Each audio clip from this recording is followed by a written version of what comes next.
The number one job, as a leader is to create an environment where people feel safe, to come to you.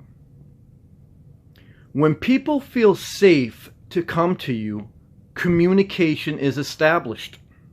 When people do not feel safe to come to you, lack of communication happens. And then you don't have a relationship. And if you don't have a relationship, you can't go forward together. Now, I want to be clear because I always have to be realistic. It doesn't mean you're going to get along with everybody. It doesn't mean that people aren't still going to, not do their job as far as communicating, or people still aren't going to mess up. But a leader's number one job is to create an environment where people feel safe to come to them.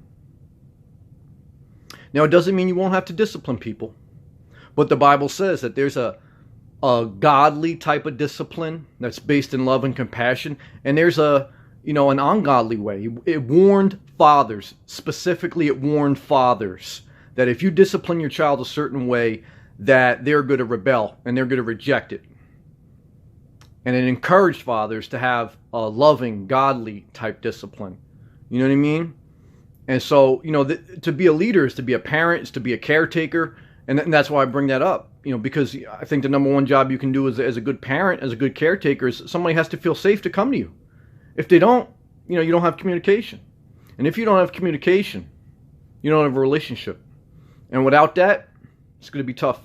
It's going to be tough to bring people together to push forward. Because that's already tough, even when you do everything right.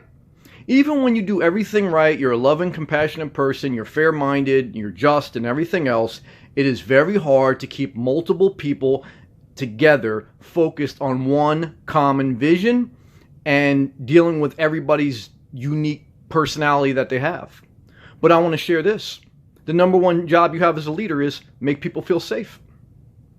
Not make people feel happy. Not always, because you're not going to make everybody happy all the time. I'm not saying that. I'm not saying being a panderer. I'm not saying, be a people pleaser. I'm not saying that. But I am saying your job as a leader, your job as anyone, a caretaker, parent, whoever, you have to make people feel safe. And then if you do that, you're fair and just, and you give an opportunity, you make people feel safe, and they still F up, then you have to do what you have to do. And you know what I mean. Come on. I don't need to baby talk to you guys. Never forget that. Number one job as a leader is people have to feel safe to come to you. Because if people don't come to you, you can't address certain issues, and you'll find out, but you'll find out too late. And you need to establish an environment of healthy communication. That's key. That's key to building a team. It's key to building a family. It's key to building a cohesive unit. It's key to building a friendship. It's key to building with people and pushing forward together as a collective unit. Never forget it. Stay inspired.